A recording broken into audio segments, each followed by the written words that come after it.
కొంచెం లైన్ వరకు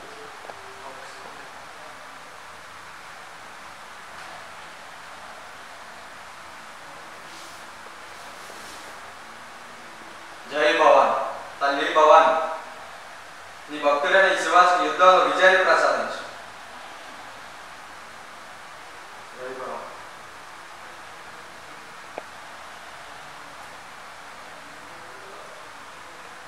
ఈ బద్ధకాన్ని బలవంతంగా ఆక్రమించి తుచ్చ మనసుని చీల్చి చాండాలి వాళ్ళ రక్తంతో నీకు అభిషేకం చేస్తాను తల్లి.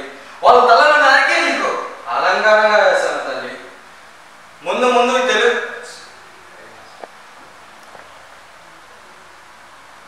ముందు ఈ భరతకాండ